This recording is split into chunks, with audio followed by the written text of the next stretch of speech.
What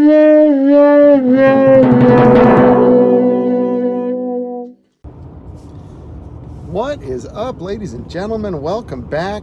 Driven Dave here with today's vlog, and taking my LS400 on a bit of a canyon drive. Unexpectedly, I thought I was just going to be going up the 14 freeway heading to Lancaster today, but instead I guess there was some sort of horrible accident or road closure, so I'm going the back way. But I don't know if you can see in the back here. I mean, it's just beautiful. I wish you could see in front of me all the mountains.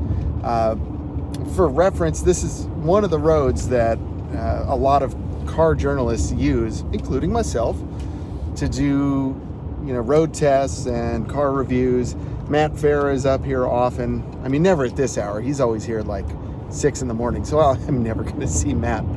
But it's a really cool road. It's called Big Tujunga Canyon, and we're going to grab the Angeles Crest Highway, which is another really popular road for automotive enthusiasts. I'm loving the LS400 today. As you can see, I'm kind of reclined. This is really the only seating position that works for me in this car, just because I constantly hit the headliner. So if it looks like I'm kind of leaning back and relaxing, it's just because it hurts my neck to be like this. So I'm just gonna use my pillow here and talk to you guys. So big news today. This video was not supposed to be about the Lexus. It's about my Kia. And those of you that have been following along, for those of you that haven't, my 2018 Kia Optima plug-in hybrid started having some wacky problems a few weeks ago following an oil change, which I think was a coincidence. And so Monday I dropped it off at the dealership, and I have to come clean. Kia, I apologize. I think you actually make a good car. And I really thought you made a good car up until this point, because I was loving my car, and it was just perfect for what I need, and so I found out. My service advisor called me, and it was my worst fear. And my worst fear was that it was not a warranty related issue, and that it might be rodent related, and that's apparently what they found. I guess some rodents got under the car, went into the engine compartment. I didn't get any specifics as to like what they ate, but they ate something, and that's what's causing all the warning lights to kind of spontaneously happen. And my service advisor said it was going to be a big job, $5,000 to $6,000, and advised me to file an insurance claim. So that's what I did. Thankfully my deductible isn't too high. It's still going to hurt, but it won't hurt, $5,000 to $6,000 bad. Truth be told, I don't know if I don't know if they're trying to rip off my insurance company or not. I'd like to give them the benefit of the doubt, and that they're just doing a good job and they're being very thorough. I certainly want my car fixed correctly, and so if that's what it costs, that's what it costs. I don't know. So hopefully the adjuster will come out and take a look at the car and figure out if everything's legit. So because of that, no loaner car, because it's not warranty related. And then the last time I made changes to my insurance policy, I dropped my rental car coverage, because I thought, I'm not going anywhere anyway, and I have plenty of cars, but I wouldn't mind having a modern rental car right now, to be honest with you, just because of how far I'm driving. And if I had something kind of for free that would get 30 to 40 miles per gallon, that would save me a few bucks. And that would be nice. Because like this week is just crazy. I mean, Sunday I did Anaheim, Tuesday I did Lancaster, Wednesday Riverside, Thursday Lancaster, Friday San Diego, Saturday Santa Barbara, Sunday I think I'm off, and then Monday Bakersfield. So, I mean, I don't know how many miles that is, but it's a lot. And I'm going to be relying on my poor old Lexus here, which, truth be told, it feels strong and happy and ready to go wherever I need. But you never know. It is older and it's been sitting a long time, so I'm just worried about any of the plastic or rubber components that may have dried out in the past couple of years. I don't know, but we're just going to send it. We're going to see what happens. Today doing this twisty road was not, I was looking forward to the drive to Lancaster because, this car is so comfy and smooth. And normally it's kind of a straight line from where I live, but, this is rough here. Man, I'm stuck behind a USPS truck and it's going really slow. Okay, cool. Thank you. Goodbye. So, this drive today I think is going to cost me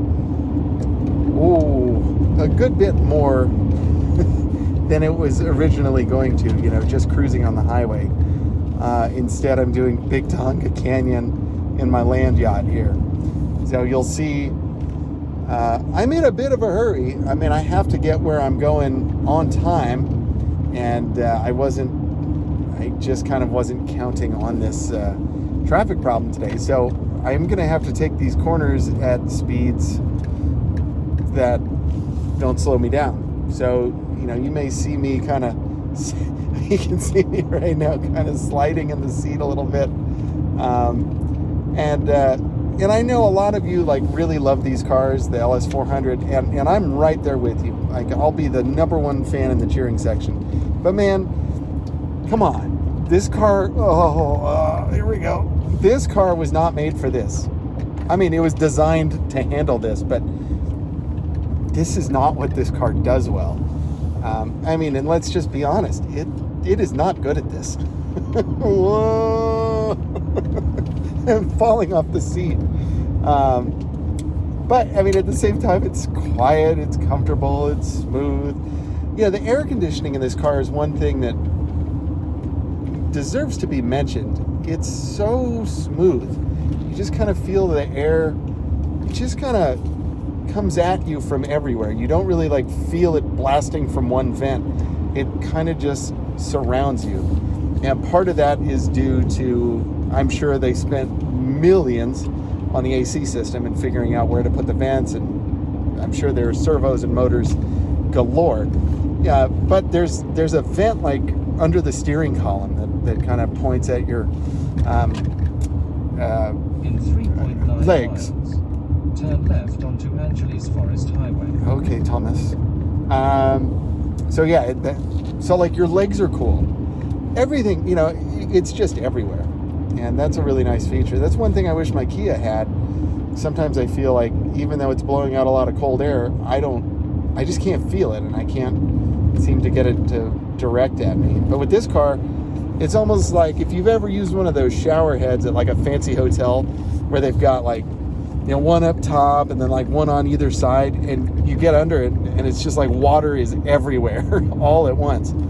That's kind of how the AC, let me just adjust this. That's how the AC in this car kind of feels. It's everywhere all the time. And that's kind of nice. That's really good. Like I said, I filled up the tank last night. If you watched my video from yesterday. And so I've gone about 17 miles since then, averaging 15.7 miles per gallon. Yes, under 16 miles per gallon. What can you do? I got to get to work. I don't really have a choice. If I were on the freeway, I'd be doing 20, but yeah, I'm doing 15.6. And hopefully my drive home will be a little better because I'll be going downhill, and hopefully I'll be just on the 14 freeway where it just kind of, maybe I can set the cruise control. This angle is all wacky. My apologies. My iPhone mount for my windshield kind of, something happened with the suction cup. So I had to actually like re-suction it to a different part of the window. It seems to be holding, but I'm still trying to figure out the angle. So yeah, and my drive is kind of funny because I have I have 2 appointments up there, and they're both an hour and a half each. And so my first one I'll see, and then my second one wasn't feeling well and asked if we could do Zoom. So that's fine. I mean, I don't mind doing Zoom, but I have to do Zoom up there. It's like I'm not even home, so it just kind of complicates the day a little bit. So it's almost like I'm driving an hour plus to teach for an hour and a half. But what can you do? It's fine. It's really pretty up here. I wish I could like change the camera vantage point here. Just show you. I'll show you. Look at this. Look at that.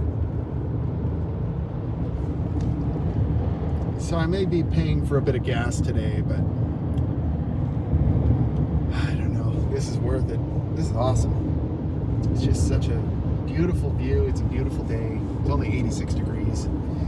It was nice and cool earlier. Ew. I need to drive. It's kind of a long corner here.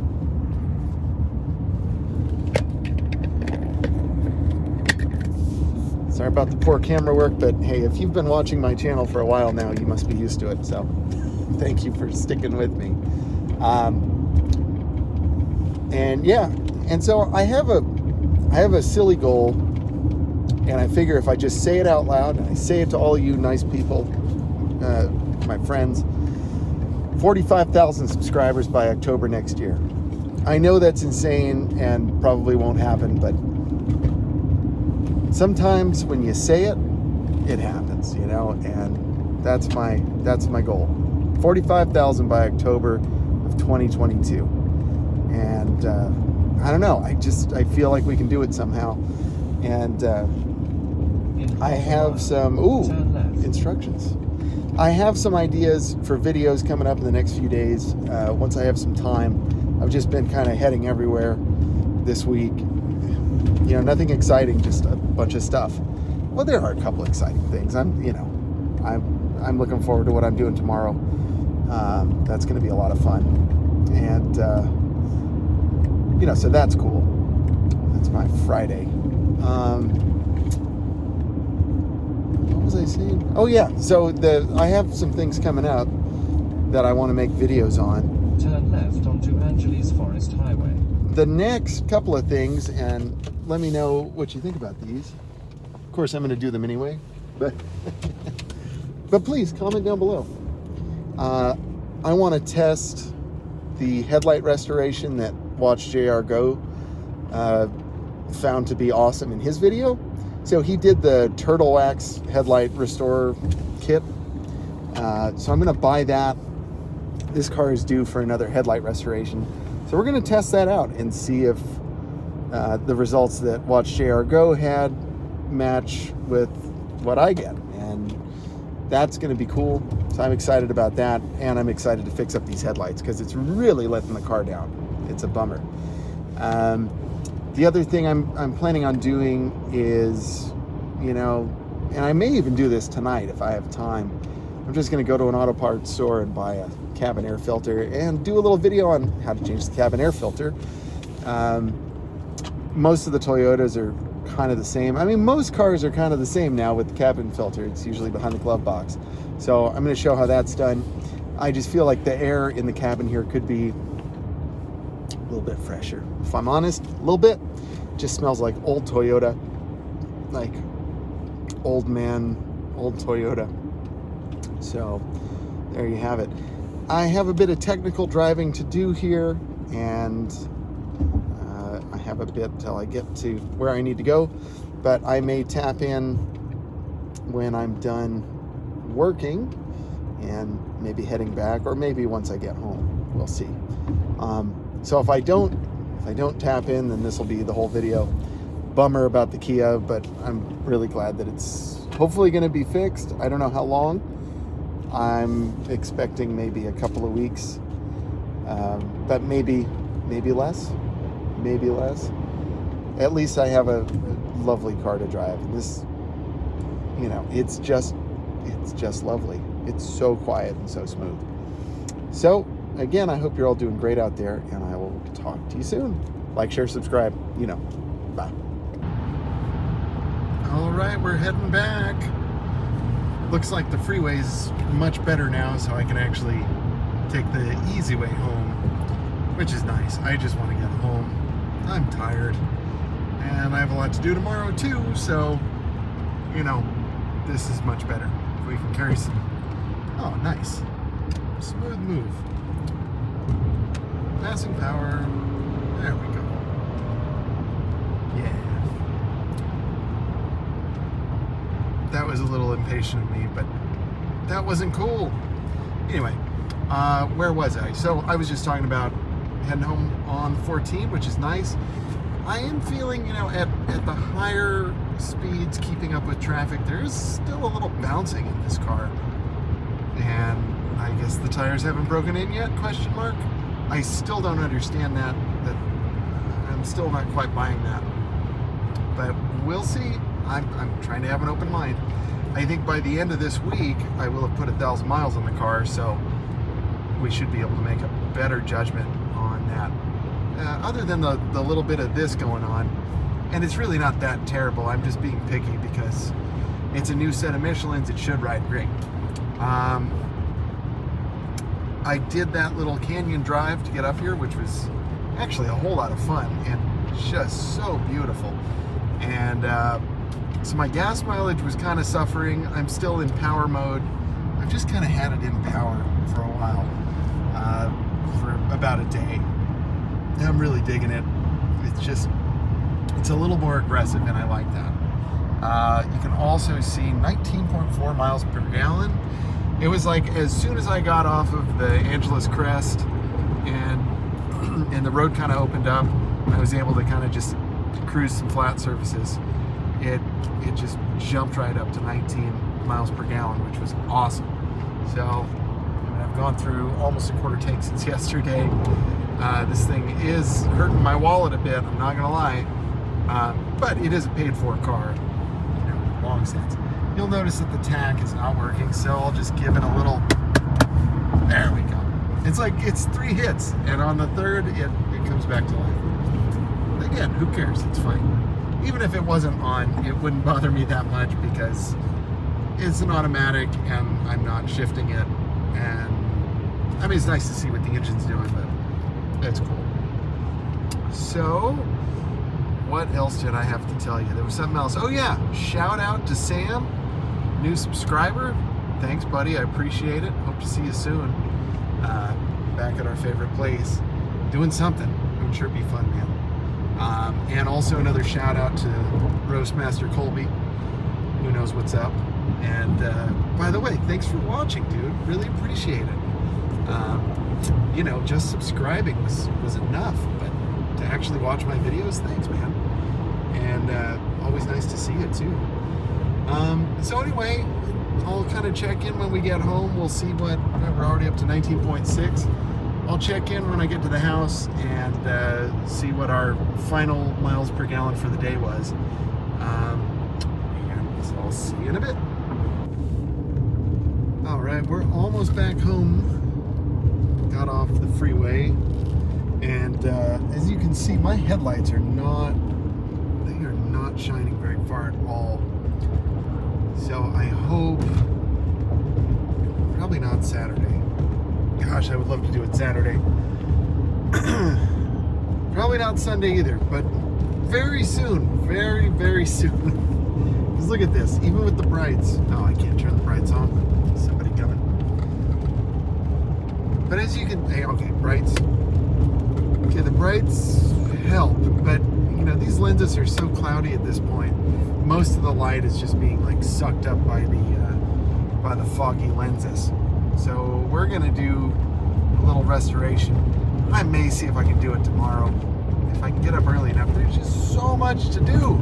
I'm not bragging. Believe me, there's a lot of odds and ends to do. I also have to take care of the Sienna. It needs an oil change. It needs a tire rotation. It needs a wash. My Corvette is just completely filthy, covered in filth, and I'm just embarrassed by it. And that's gonna need a full wash. That's gonna need a clay bar. That's gonna need wax at a minimum. And that's not even going to take care of, any of the scratching or fading paint and stuff. But I figure if I can at least clay bar it and throw a coat of wax on there, it'll give it a little bit of protection and get some of the dirt out of the paint, because it's just, it breaks my heart. Breaks my heart. I also need to do a thorough vacuum and shampoo. And maybe I'll get the pressure washer out and do the floor mats. Of course, I have no idea when I'm going to do any of this, but I'd sure like to. Maybe Monday. I don't know. My plan for tomorrow, get up early. I really, not car related at all, but gotta get some exercise in. So the plan is tomorrow, get up on the early side of things, take a walk. Even if it's just a walk, that'd be good. And I don't know, maybe I'll take the van to my buddy George, the mechanic, have him do an oil change, and I'll take a brisk walk while I wait. That's probably gonna be the best 2-for-1 special. I need to go to the post office, so maybe I'll walk to the post office. That's a good idea. Anyway, I'm kind of rambling at this point. My apologies. 22.4 miles per gallon is what we're looking at the end of that drive. Not too shabby. Brings our total miles. We've done 116 since last night when we put gas in the car. $76 or whatever it was. A lot of money. And I'll be burning through most of that tomorrow. That'll be nice. But actually looking forward to getting on the road and put a few more miles on the car. I think maybe, the way all this worked out with the rats eating my Kia, maybe it's for the best. It's nice that I reconnect with my Lexus and, blow out the cobwebs, give it the old Italian tune-up, as they say. It's just been a strange year for rats. We had a hole in the side of our house, and we ended up with 3 rats getting in, and they have all since gone on to a better place. Let's just say the last one met its end when it got smashed by a pickle jar. True story. So that's a fun fact, and I would care not to relive that. But in any case, I need to figure out some sort of way to keep the rats away from my vehicles, and I'm not sure how to do that, because we are, this is just, there are trees and mountains everywhere, and there's really nothing I can do about it. I'm thinking about getting that Good Nature CO2 rodent killer thing, because apparently those work really well. If I can reduce the population around my cars, well, if I can reduce the population, that come near my house, then hopefully there will be less rodents that go into my vehicles. It's been a problem since I moved in here. They get under the hood of my Corvette, and I get so angry when I see evidence of them, and sometimes I've seen them actually jump in there, and I'm just waiting for the day that car doesn't start because of a chewed wire. And I have a hunch my rear hatch, when I hit the button on the keychain, or on the key fob, the hatch won't open. It'll close just fine, but it won't open. So I have to manually open it with the key. Again, I'm sorry for just complaining about everything. I love everything and everybody, but maybe not rats. But this is just what happened, I'm just telling it like it is. So I think that a rat may have chewed through a wire, or it's a Chevy and it's kind of a piece of garbage and it just failed. Either of those could be true. And I'm sorry if I hurt anybody's feelings just now. I've been a Corvette guy since I was a wee lad, as long as I can remember. I've always wanted a Corvette. I'm thankful that in my life I've had two. This is my second one. And, you know, the first one was hot garbage. It really was. It was a 1987, broke constantly. I mean, it was a disaster. Hot garbage. I can't emphasize that enough. Really cool car, and I loved it, and I enjoyed it, and I still miss it. But it sucked. It was awful. It was just constantly breaking. And this one, my 2006, it's hot garbage too, in its own way. It drives fast. Like, I love the power. I love driving it. I love the way it looks. You know, there's so many wonderful things about it, but it's just, at the end of the day, it's a Chevy. And you can see all the places where they spared expense. You know, unlike this Lexus, where in many ways they spared no expense, and then in some ways they just went for the parts bin. But, you know, this car, every time I drive the Vet and then I get back in the Lexus, I go, wow, the Lexus is a much nicer car. It's much better built. So anyway, I'm going to stop my rambling. I'm done for the day. Thank you guys for watching. I know what I said earlier, like 45,000 subscribers by next October. I know that seems crazy, but hey, you know, sometimes you gotta dream big, and then at least if you know what you're aiming for, you have a chance of hitting it. So a huge thank you to all of you that have subscribed. It's a small but mighty Driven Dave army, and you know, much love to you all. I hope you're having a wonderful day, and I will see you soon in the next one. Bye-bye.